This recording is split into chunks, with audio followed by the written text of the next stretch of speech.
Hello and welcome to 10 Minute Tabletop. I'm Devin and here are the biggest stories in tabletop gaming from the past week in 10 minutes or less so you can get back to playing the game. Now we're actually going to be covering 2 weeks because I was gone. I was actually at DragonCon. It was a wonderful trip. I got to play in a live game with Keith Baker, Luke Gygax, Ed Greenwood, Elisa Teague. It was fantastic. So again, DragonCon, thank you for having us.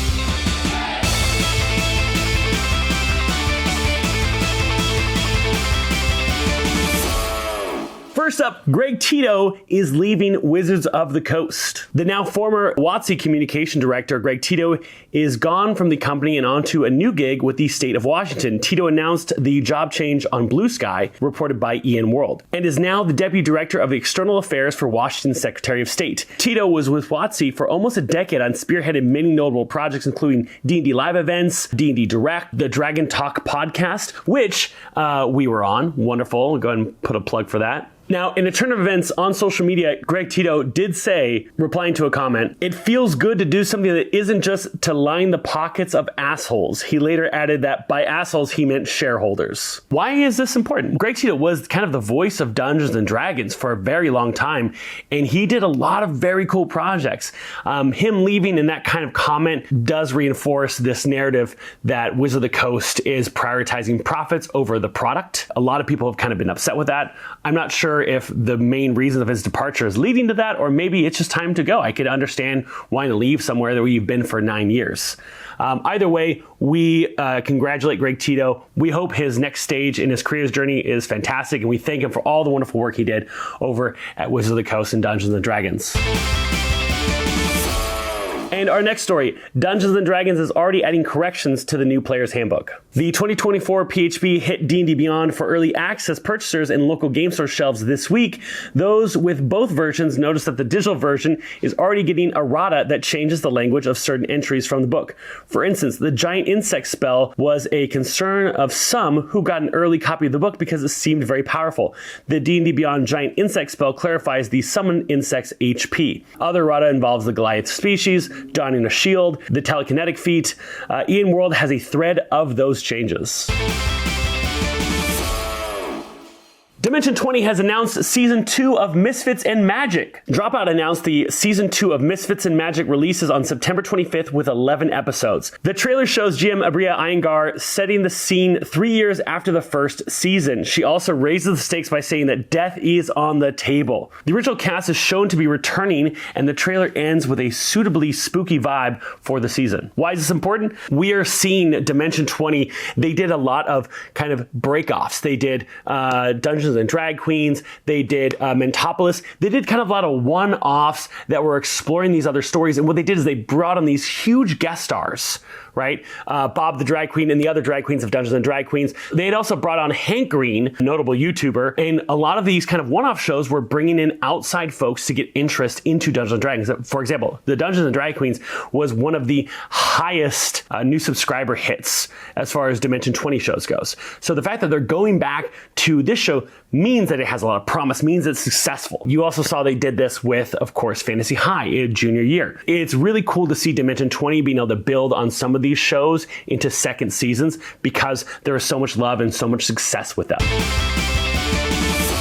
Hex & Co. workers walk off due to alleged union busting at Board Game Cafe. Workers from 3 locations of the Hex & Co. board game have staged a walkout on August 31st to protest the supposed anti-union activities from the owners. The saga has been going on for almost a year, starting the formation of the Tabletop Workers United to achieve better conditions for the staff at Hex & Co., the Uncommons, and the Brooklyn Strategist. Ever since, reports Rascal News, the owners' legal representation has been hostile to the union effort. Legal filings show the workers have submitted 9 unfair labor practice charges with the National Labor Relations Board over the course of early 2024. These mostly relate to threats and retaliation in response to union activities. According to Tabletop Workers United, the most recent walkout could turn into a month of events unless management makes significant changes. Why is this important? Unions are growing everywhere.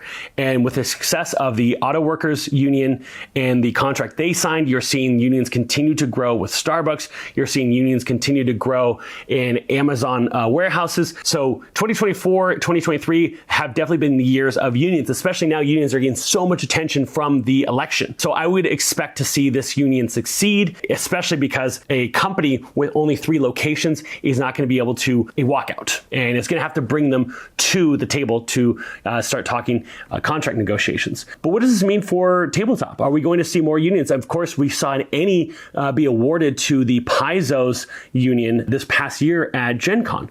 Are we going to see more unions form inside of the tabletop gaming industry? And if we see success here, that might be the case. Cosmere breaks records. Everyone, I told you it was going to happen. I told you the Cosmere RPG absolutely crushed it, landing over 15 million in fundraising, which absolutely smashes record that Avatar Legends set. Why is this important? Every time a record is set, that means it's going to be broken at some point. Look at the Olympics. They keep breaking records. This is great for tabletop. It also shows that really strong established IP that is making a concerned effort to move into tabletop has done really, really well. And I think we're going to see more intellectual properties find a publisher or a designer in the space, create a tabletop RPG for them, because this definitely seems like a trend that we're going to continue seeing. I mean, we saw it with things like The Walking Dead, Alien. I think we're just going to see that expand in 2025. 10-minute tabletop news. This is a breaking into the news, so you know it's urgent. I'm lead reporter Justin McElroy, joined by my family, Travis Griffin, and it says here, Dad, that can't be right. We want to tell you about Start Playing. It's over at startplaying.com. Dad, is it? What are we hearing?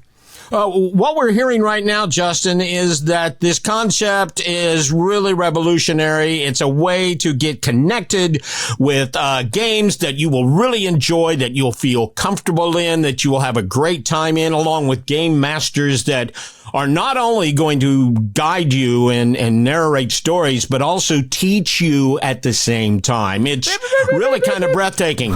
Well, breaking news report in the middle of this news report is Griffin McElroy on Chopper 6, Eye in the Sky, letting you know there's a big high-speed car chase happening down on I-35. No, wait, that's just everybody racing to go to startplaying.com to find the D&D or RPG group of their dreams. Sorry, interrupt one more time. This is Travis McElroy reporting to you live from under the sea in a submarine. There is actually a mermaid heist going on down here. It's wild. What? Oh God, we've been spotted. They are not happy that we're down here with cameras. Oh God, they're. Hey, listen, guys, I'm so entranced by this world. I want to play in this one. So I'm going to head over to startplaying.com and play in my world.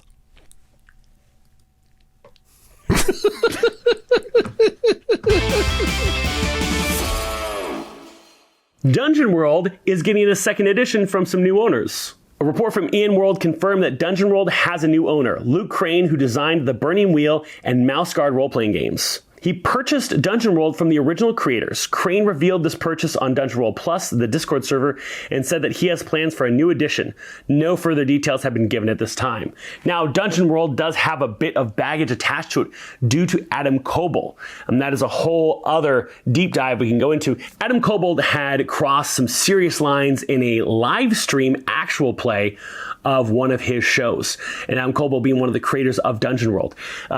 His actions have definitely tacked on to Dungeon World and has seen Dungeon World essentially kind of retract into the shadows. It was a really strong PBTA game for fantasy that definitely didn't get all of its time in the sun because of the creator's actions. So I think we are going to see a huge renaissance of people coming to the game with a new owner that doesn't have all that baggage attached to it.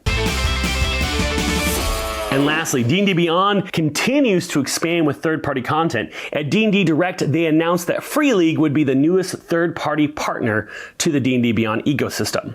Now, D&D Beyond has been, of course, expanding into a ton of wonderful third-party creators like MCDM, Kobold Press, Ghostfire Gaming, just to name a few. And now they're adding Free League to that slate. Free League is the publisher behind Lord of the Rings 5th edition. And folks are pumped. This is one of the big things that came out of D&D Direct. Along with the normal stuff, here's the slate of the new books that are coming out. Also, they released a new anthology series is coming out, a new starter set's coming out, and 2 separate books focused on the Forgotten Realms. What's great about this is D&D understands that most of the people who purchase their books are dungeon masters. And so they're trying to create player supplements. One of the supplements is just for players, all about the Forgotten Realms, a lot of player options. D&D understands that one of the number one things that players do, especially on D&D Beyond, is customize their characters. And customization options have continued to kind of be lacking. And that's one of the great reasons why they have expanded into third-party content, because now there's so many ways to customize your character. And so offering these options kind of allows folks to go further in their relationship with D&D Beyond with more customizations. And that's why D&D is offering the Forgotten Realms kind of player's guide. So players can kind of continue not only to build out lore of their characters, but also the options to allow them to keep tweaking and doing these deep builds on D&D Beyond. And that's all we have for you this week. Thanks so much for popping by. We'll see you next week. If you want to support the show, head over to patreon.com/Total Party Chill, and you can support us there, or you can share this with your friends, your family, and your enemies. Thanks so much. We'll see you next week. Bye.